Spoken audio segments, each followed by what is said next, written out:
Assalamualaikum warahmatullahi wabarakatuh.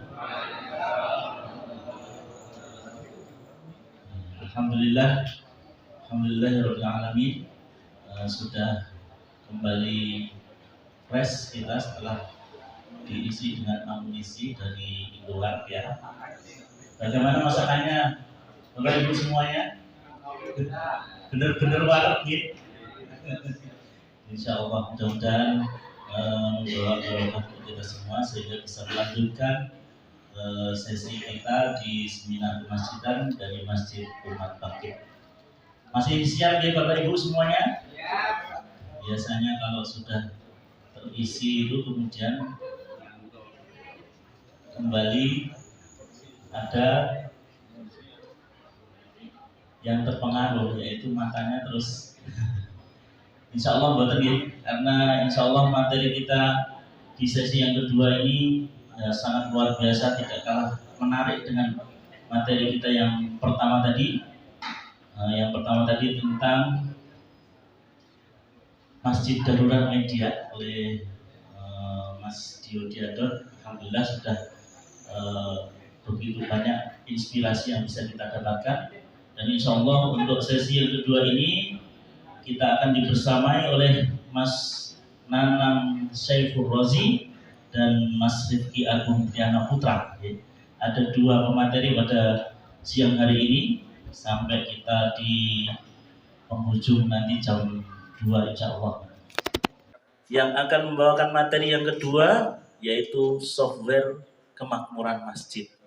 Kalau tadi sudah tentang media-media, maka bisa jadi yang sekarang ini nanti perangkatnya ya, software itu kan perangkat. Baik, untuk menyingkat waktu, karena sudah memasuki waktu sesi yang kedua, kita persilahkan kepada Mas Nanang Syaifur Rozi dan Mas Rifki Agung Triana Putra untuk membawakan materi yang kedua, sesi yang kedua dari seminar kemasjidan kita pada siang hari ini dengan membawa tema software kemakmuran masjid. Waktu kami persilahkan kepada beliau berdua secukupnya. Kepada beliau berdua dipersilahkan. Baik, untuk peserta supaya nambah semangat mungkin yel-yel ya. Nah, yel-yelnya cukup memakai judul di sini aja. Kalau saya bilang dari masjid, panjenengan menjawab Umat Baqi. Gitu guys. Masya Allah, siap ya? Supaya menambah motivasi dan semangat untuk menerima materi yang kedua, sesi yang kedua, kita yel-yel dari masjid Umat Baqi. Sekali lagi, dari masjid Umat Baqi. Takbir. Allahu Akbar. Kepada beliau berdua dipersilahkan Ustaz, monggo. A'udzubillahi minasyaitonirrajim. Bismillahirrahmanirrahim. Assalamualaikum warahmatullahi wabarakatuh. Alhamdulillahirrabbilalamin. Asyhadu an la ilaha illallah wa asyhadu anna Muhammadar Rasulullah. Allahumma shalli ala Muhammad wa ala ali Muhammad wa ba'du. Masih semangat Bapak Ibu sekalian, teman-teman sekalian di Allah. Ini suasananya semakin menghangat sehingga materinya juga insya Allah semakin menghangat ini. Kita tidak akan ridho teman-teman sekalian pulang tidak membawa materi yang bisa diaplikasikan, yang nggak bisa dieksekusi. Ya, jadi pulang dari sini nanti harus ada yang segera dieksekusi. Karena semua ilmu itu tanpa amal ya percuma. Ya, tapi kalau amal dulu tanpa ilmu, wah itu bisa berbahaya. Baik, kelihatannya saya melihat roman-romannya setelah memakan nasi ayam ini masih ada sesuatu ganjilan yang pengen ditanyakan. Nah, maka saya buka sesi pertanyaan lagi dulu tentang yang masih pengen ditanyakan. Monggo silakan. Nah, kan ada kan? Assalamualaikum warahmatullahi wabarakatuh. Waalaikumsalam warahmatullahi wabarakatuh. Terima kasih. Pertama, saya sangat mengapresiasi ide seperti ini. Sangat jarang di umat diadakan seminar ataupun pengajian tentang keprihatinan kita terhadap kemakmuran masjid, terutama jamaah kalangan muda.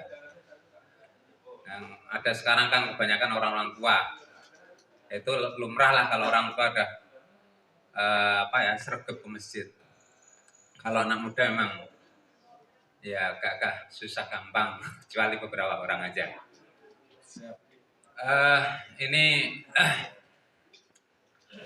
mungkin seperti apa yang disabdakan Nabi bahwa salah satu orang yang akan mendapat naungan di akhirat adalah pemuda yang hati-hatinya itu, dalam istilah Jawanya itu, kemantil-mantil ke masjid.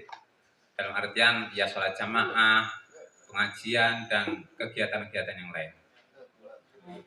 Nah, dengan adanya ini mungkin merupakan suatu istilahnya itu wasilah atau cara bagaimana kita membangkitkan umat, mengajak pemuda-pemuda remaja Islam kita untuk aktif ke masjid.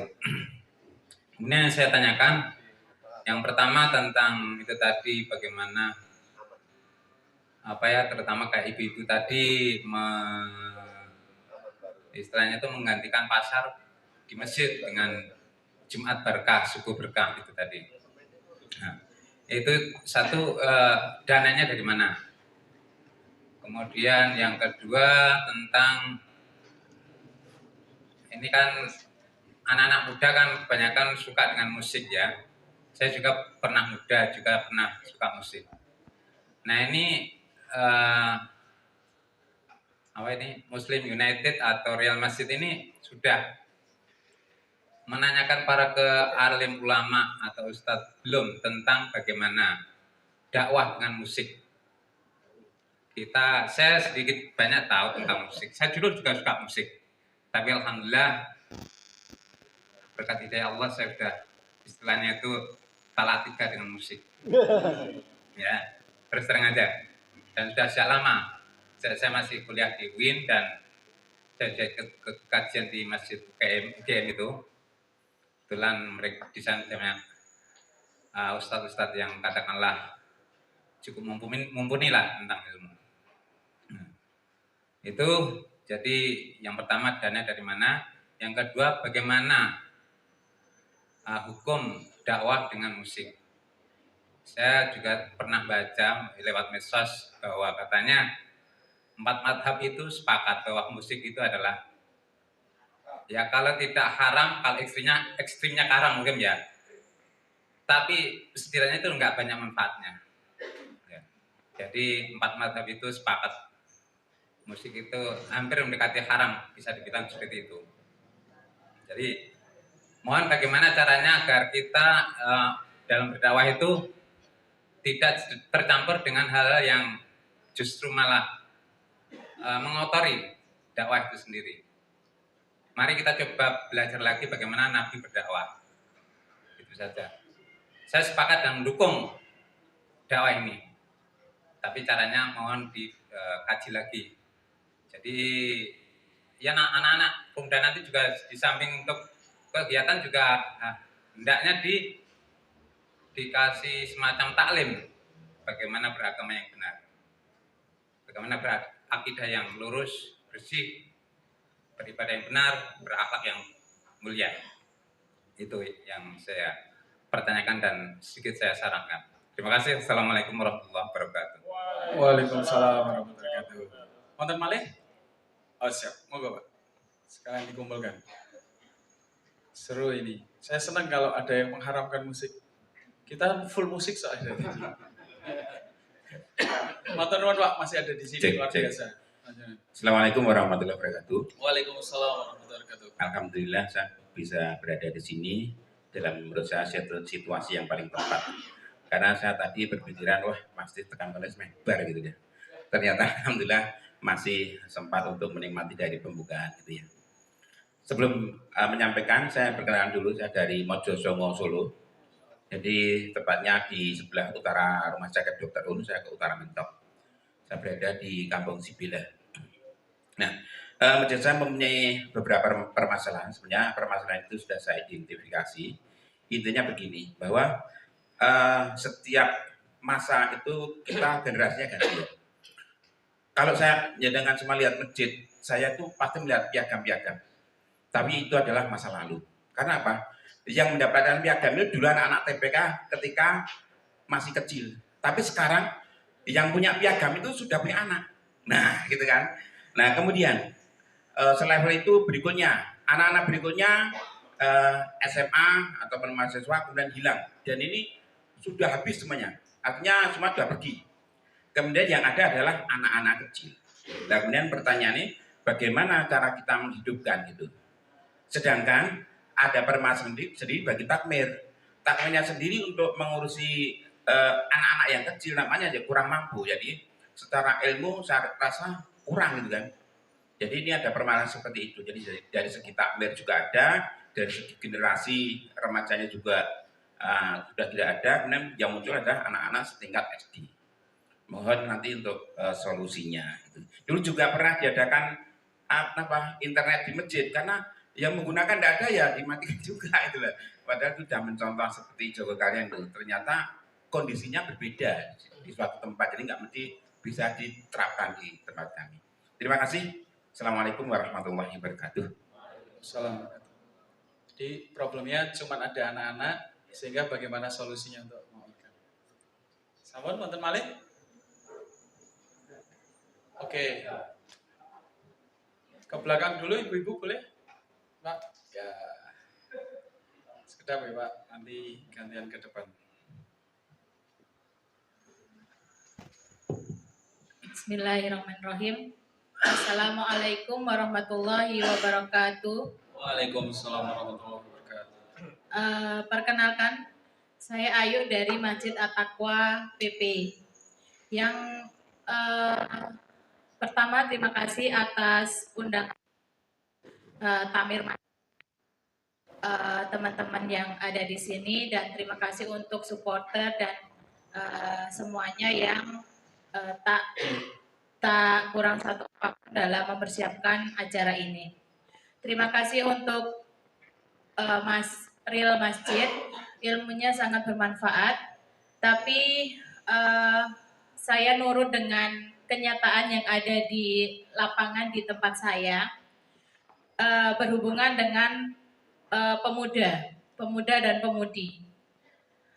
Yang pengen saya tanyakan di tempat saya itu ini Pak, pemudanya itu banyak, sekitar 35 sampai 40 orang. Tapi ketika ada acara masjid, itu paling mentok itu di antara range 25 sampai 30%-nya saja yang hadir. Yang pengen saya tanyakan, gimana sih untuk menggait untuk pemuda-pemudi itu tertarik dalam kegiatan permasjidan? Karena anggapan di tempat saya, kalau pemuda-pemudi itu memakmurkan masjid itu bagi beberapa orang itu kuper gitu loh. Yang datang ke masjid itu orang yang alias kurang pergaulan gitu. Gimana sih caranya mengantisipasi seperti itu masalahnya? Karena beberapa kali saya ikut kajian yang seperti ini tentang kepemudaan dalam memakmurkan masjid itu sangat peran pemuda itu sangat bermanfaat begitu loh. Begitu Pak. Terima kasih. Siap. Assalamualaikum warahmatullahi wabarakatuh. Waalaikumsalam warahmatullahi wabarakatuh. Monggo Bapak. Assalamualaikum warahmatullahi wabarakatuh. Waalaikumsalam warahmatullahi wabarakatuh. Matur sangat waktu ingkang sampun kaparengaken dhumateng kawula. To the point mawon, kula badhe menanyakan yang pertama, bagaimana sih caranya memanajemen atau mengelola masjid supaya masjid itu menjadi makmur?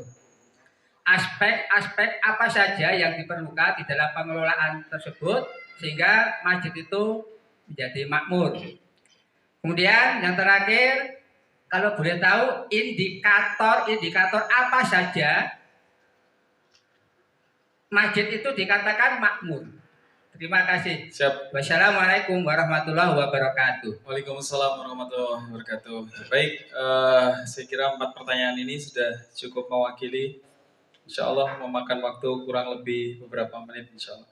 Yang menarik kita jawab dari yang terakhir dulu. Sebenarnya bagaimana aspek-aspek dalam memanajemen masjid sebenarnya. Ya, pendekatan di real masjid dalam mengelola masjid itu sama halnya dengan mengelola bisnis sebenarnya. Hampir sama dengan mengelola bisnis.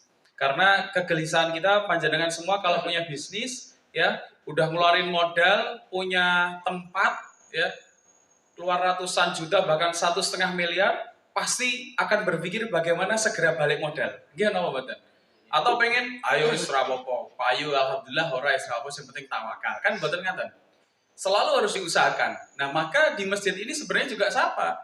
Kita kalau bisnis itu buat profit, kalau di masjid ada infak. Kalau bisnis ada customer, di masjid ada jamaah. Sehingga bagaimana kita itu sama dengan hal yang mengelola sebuah bisnis, harus serius.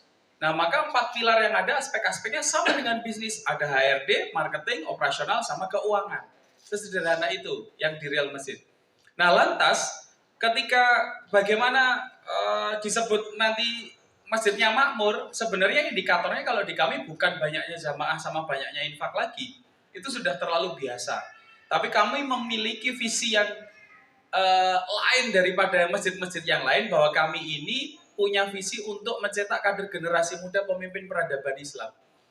Jadi sepanjang kami dulu meriset keliling bersih-bersih masjid, hampir 1.600 masjid dari 2013 itu, permasalahan yang utama itu anak muda. Pengelolanya masjid. Yang jadi masalah besar itu adalah takmirnya sendiri. Tapi bukan takmirnya Masjid An-Nur. Masjid An-Nur ini masjid favorit saya di Klaten. Saya itu kalau safar ke Klaten mesti MCK-nya di sini. Jadi saya sudah menandai darah kekuasaannya di sini sejak dulu sebenarnya. Kayak kucing ya. Saya mandi di situ, di kamar mandi sana itu pernah. Sama ibu saya lagi. Jadi ini masjid yang sangat berkesan sebenarnya buat saya. Dan harapannya memang An-Nur memberikan cahaya nanti sang surya yang menyinari seluruh Klaten dan Solo Raya sekitarnya insya Allah.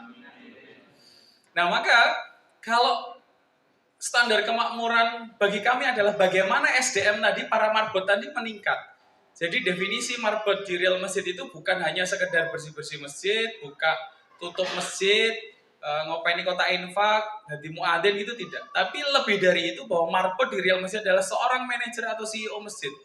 Manajer dan CEO perusahaan yang mana dia bisa mengatur, memanage tadi keempat pilar tadi, operasional, marketing, HRD sama keuangan atau baitul mal. Nah, maka nanti tinggal diturunkan dari 4 pilar tadi punya key activity, aktivitas kunci apa? Kalau misalkan di keuangan berarti bagaimana caranya keuangan ini bisa 100 juta per bulan misalkan, atau 30 juta per bulan. HRD bagaimana caranya key activity-nya adalah seluruh marbot tersejahterakan, terbagikan pun juga jamaahnya. Nah, kalau di operasional, bagaimana seluruh kegiatan, aktivitas, program, layanan, fasilitas bisa terlaksana dengan baik. Terus kalau marketing, bagaimana caranya bisa mendatangkan jamaah sebanyak-banyaknya. Contoh itu. Kalau di kami, karena kami punya visi untuk menginspirasi 10.000 masjid, ya marketingnya saya sendiri, bagaimana punya target tahun 2027 nanti sudah ada 10.000 masjid yang terinspirasi minimal menduplikasi kayak real masjid. Nah gitu. Mungkin agak cepat gak apa-apa ya Pak, tapi insya Allah. Karena Bapak kan to the point, saya juga ikut to the point. Nah jadi begitu. Nanti tinggal dari key activity tersebut diturunkan menjadi rencana operasi, rencana taktis. Apa yang harus dilakukan untuk bisa mencapai hal-hal tersebut tadi. 100 juta per bulan nih, berarti tiap hari harus 3 juta, paling nggak nih 3,5 juta nih. Dari mana 3,5 juta nih? Oh, kita tadi grab the data. Warga kita 40 rumah di samping kanan kiri, depan belakang ada 160 kakak misalkan. Itu penghasilannya berapa? Kalau di Planet sehari 10.000 bisa nggak? Misalkan. Sehari 50.000 bisa nggak? Misalkan. Oh, kalau offline-nya cuma segitu berarti online-nya. Gimana caranya bisa kita ngadain kegiatan online yang bisa tersiarkan dari lebih 1.000 orang misalkan. Kan gitu. Misalkan 3,5 juta per hari. Berarti kalau misalkan satu orang itu cuma 10.000, berarti butuh 350 orang yang berinfak atau bernasi. Gini apa gini? Matematika nilai berapa? Biar cepat ini. Saya kalau diajak rembukan masalah duitnya dari mana, jawabannya satu, dari Allah. Wes selesai sebenarnya. Tapi kalau jangan minta teknisnya, saya kira masih tetap pusing nanti. Karena kita serius ngomongin teknis, nanti nggak selesai kalau cuma setengah jam. Ya nggak? Tapi nanti urusannya itu karena kita itu hambanya Allah itu ya sudah sebenarnya ini aja yang dipegang. Sudah. Dari Allah itu aja. Karena kalau urusan masalah rezeki, ya kita dari dalam perut ibu kita masing-masing aja kita nggak kenal siapa-siapa, nggak tahu siapa-siapa, dapat makan nggak? Dapat makan. Saya ke Klaten nggak pernah tahu akan mau dikasih makan Indomaret, dapat. Bisa 2 kardus lagi. Nah, kan gitu. Warak tenan. Jadi udah nggak usah dipikir, itu udah sesuatu yang pasti. Cuman karena kita ikhtiar itu kan bentuk ibadah sama Allah aja sebenarnya gitu. Bentuk wasilah aja. Kalau kita menuhankan wasilah, wis syirik wis. Dimarahin nanti sama bapak itu. Musik gue di sana ini kok apa mereka menuhankan usaha, gitu. Itu.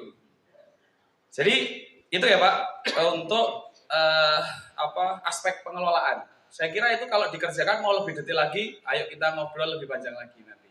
Tergantung masjidnya, tergantung permasalahannya. Jangan sekarang mau ada acara Ustadz Salim sama Kiai Lukman, kualat saya nanti. Gimana pemuda? Balik lagi ke yang ini tadi ya. Balik dulu yang pertama. Duitnya dari mana? Dari Allah. Wis loh, selesai.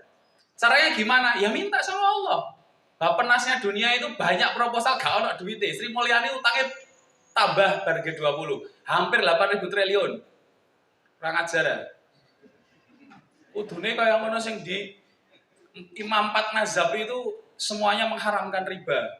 Indonesia itu utangnya riba 8.000 triliun. Udune harus keras kita itu terhadap para pemimpin yang kemarin G20 itu. Siap betul Pak? Tak belani jenengan. Kudu konsisten toh, rame musik tok sing haram toh, riba yo haram. Zina yo haram. Kan gitu. Iso lho. Ya. Jadi maka apa? Kita selalu ngajuin proposal ke Bappenasnya Allah. Di sana itu proposalnya sedikit, uangnya tidak terbatas. Oke. Dari apa? Ayo bikin sayembara seluruh Klaten. Ya, anak muda yang berangkat sholat tahajud sampai subuhan sampai sholat suruh berhadiah sapi, berhadiah pedus, gitu loh. Berhadiah Vespa Matic, mobil elektrik guling. Kira-kira rame mboten? Rame. Pirang miliar nggo ngadake mau tamar iso kok mosok nggawe hadiah nggo sak PDM Klaten gak iso kan gitu. Muhammadiyah kaya raya, Bos. Ojo ngremehke. Apalagi ketuanya besok baru ini bentar lagi.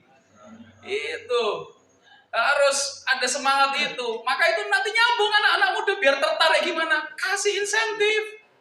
Gitu loh. Kalau ditawarin dunia dan seisinya gak percaya, tawani duit gitu. Nah nanti gak karena Allah toh. Loh tetap karena Allah itu insentif saja gitu loh. Karena apa? Semuanya itu butuh cash and carry. Bareng apa, ento apa kan gitu. Apalagi anak-anak muda sekarang yang semuanya udah pakai setan gepeng itu lumayan. Daripada ikut kajian, ikut hal-hal yang kebaikan, semuanya wis luweh dicekoki sama setan gepeng itu lebih banyak. Nah, ini yang bahaya. Maka biar ini menjawab yang gimana biar pemuda tertarik. Kan tanya dulu. Pemuda itu keinginan dan kebutuhannya apa? Senengane dolan ya diajak dolan, senengane bal-balan ya ditunggoni bal-balan. Senengane nongkrong ning kafe ditunggoni nongkrong ning kafe. Tapi apa yang dibahas? Tentang keagamaan. Maka diklasifikasikan dulu anak muda, jangan dikebiah-uyah. KB wis langsung kitab terjemah Al-Fatihah. Yang mencelat. Gitu loh. Nyekel Quran wis gampang kok. Wudu wis ngewel kok. Gitu loh. Ayo datang gitu loh. Jadi ya nggak semua yang ikut daurah di kami itu ya daurah yang sudah serius ya bersama Ustadz Afifi Abdul Wadud bersama Ustadz Amir Asoroji itu nggak mungkin remaja yang ring 3, ring 4 yang masih bermaksiat dan pacaran. Maka diklasifikasikan ada remaja ring 1, ring 2, ring 3, ring 4. Nah ring 1 ini yang sudah hijrah, wes gak usah pakai iming-iming, dia udah mau ikut aktif dalam dakwah. Yang ring 2 ini sudah hijrah tapi masih mau menjadi penikmat dakwah. Nanti kajian teko ning gurung melu ngewangi dakwah. Nah, ring 3 ini yang baru hijrah tapi masih maksiat, masih pacaran, masih ihtilat, buka aurat, pakai kerudungnya belum sempurna, masih potongan dan lain sebagainya. Yang ring 4 ini apa? Anak muda yang masih memusuhi dakwah. Kalau diajak ke masjid, kalau diajak kajian, ngapain? Urip mampir ngombe, kok sing santai, sing slow. Umurnya sih dawa gitu. Jadi cara kita kan berbeda. Dakwah kepada ring 1, ring 2, ring 3, dan ring 4. Jangan digebiah uyah. Kalau kita mau gebiah uyah, ring 3 dan ring 4 dikasih metode dengan yang ring 1, biar semakin pergi, semakin didoni, semakin dijauhi. Terjadi nggak? Iya, faktanya apa? Masjidnya kosong karena yang ditawake meng kajian.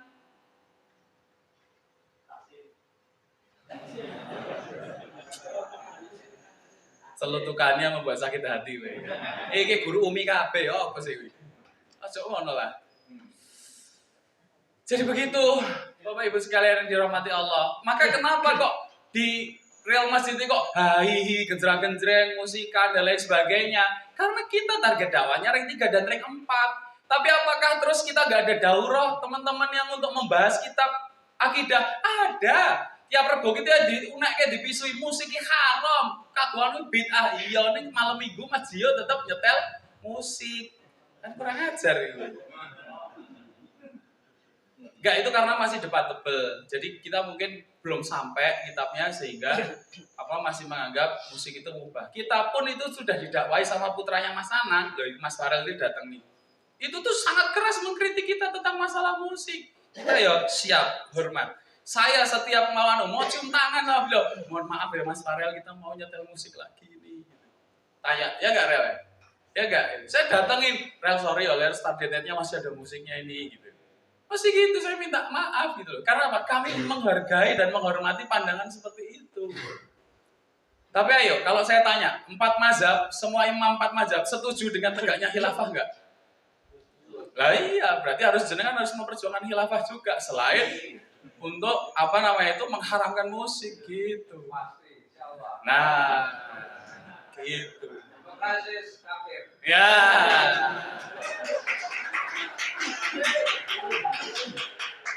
Oke. Anak-anak sekarang ya. Ini kalau tinggal anak-anak kayak gimana terusan gitu loh. Maka tadi coba tumbuhkan lagi, lihat lagi yang remaja-remaja itu masih ada enggak sebenarnya atau sekolahnya udah di luar. Tapi kalau sudah ada anak-anak, cuman ada anak-anak, ya sudah. Kita harus benar-benar serius untuk mempertahankan ini anak-anak ini supaya nanti jadi kader masjid yang long term, long lasting gitu.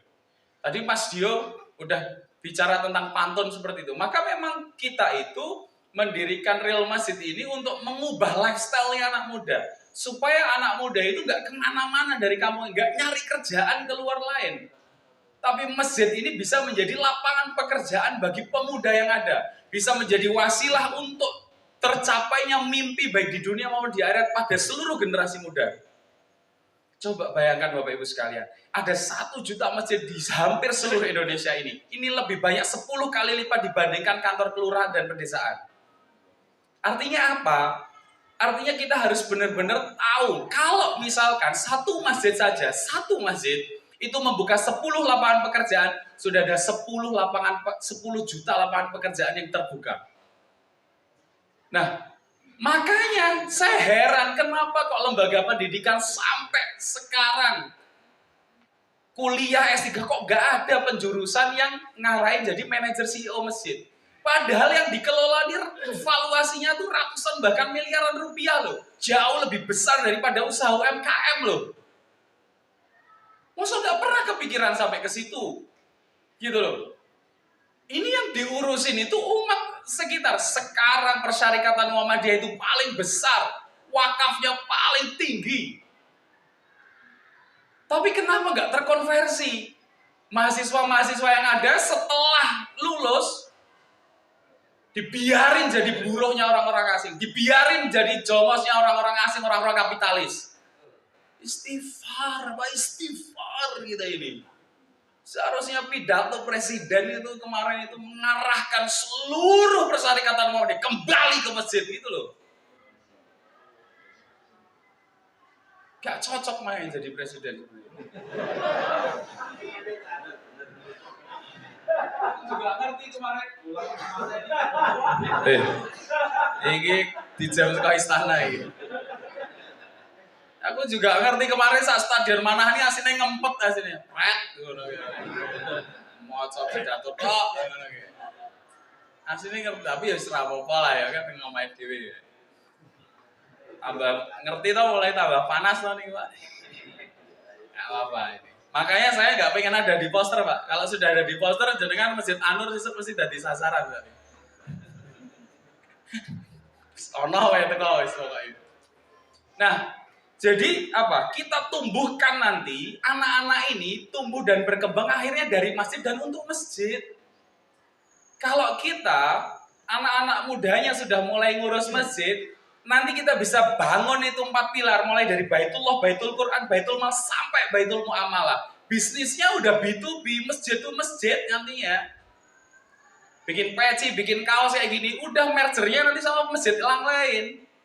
Misalkan di Klaten ada usaha, sini ya usahanya, tempe misalkan, ya pabrik tempe. Wah itu nanti udah ekspor tempe ke Yogyakarta untuk apa? Pasar raya Jumat, 1 ton tiap pekan misalkan itu. Itu udah dari masjid ke masjid. Jadi udah nggak bingung, kita punya ekosistem sendiri. Coba bayangkan, bapak-bapak sekalian, ya Islam itu punya software. Punya aplikasi yang luar biasa. Kalau panjenengan pengusaha kondisi sekarang, wah direwangi TikTok Ads, Facebook Ads, Instagram Ads, YouTube Ads, Google Ads semuanya. Untuk apa? Menarik pembeli, biar tahu promo tentang produk kita. Aja betul. Di Islam Pak, tanpa iklan itu semua ratusan juta orang itu berkumpul. Kapan? Jumatan. Subhanallah. Cuman karena mungkin kita itu masih jadi sekedar sholat berjamaah, jadi wong wis mik teko nang masjid, roke khotbah, turusi delok, sholat, bar kuwi dibagi Indomaret, kuwi double juk mulih. Makanya di Real Masjid itu kami punya mimpi untuk selain Ramadan bulan Ramadan, kita pengen mengembalikan hari Jumat ini menjadi hari rayanya umat muslim kembali. Menjadi Sayyidul Ayam. Bagaimana ratusan juta umat muslim itu berkumpul di masjid. Ini seharusnya bisa menjadi ajang ekspo terbesar umat Islam. Coba dibanding muktamar 3 juta orang. Ini ratusan juta orang loh. Ngumpul setiap pekan di masjid-masjid kita. Bahkan kalau nggak berjumatan, itu wong-wong sing ora biasa sholat 5 waktu ya, wedi kok ora jumatan kok. Piye mboten? Coba sing sabung ayam mau kayak, tetep kita Jumatan mboten. Jumatan ra kita ming udutan nang emperan kok komat gek salat. Ya ta, Pak? Mesti niku. Loh. Kula ket 2013 niku keliling 1600 masjid punjul kan. Jadi ndelok ke takmir, kondisine kaya apa, WC kaya apa, sik tai modele kaya apa ngerti kabeh lho. Lah kula sing ngosek kok. Jadi paham, orang paham. Cara pilot niku wis luwih saka 15.000 jam insyaallah. Jadi masalahnya pasti itu saja. Dan pertanyaan dananya dari mana itu adalah pertanyaan ke 7.521.000. Wabeh masalahnya kayak ngono. Sehingga apa? Gak maju program layanan. Nunggu dana dulu. Maka seharusnya apa? Action dulu. Kita wis bantingan anak piro. Dulu di Real Masjid itu kita bantingan Rp700.000. Dan yang kita lakukan nyaingi caleg. Caleg itu besok nopo coblosan apa? Serangan fajar gitu Pak.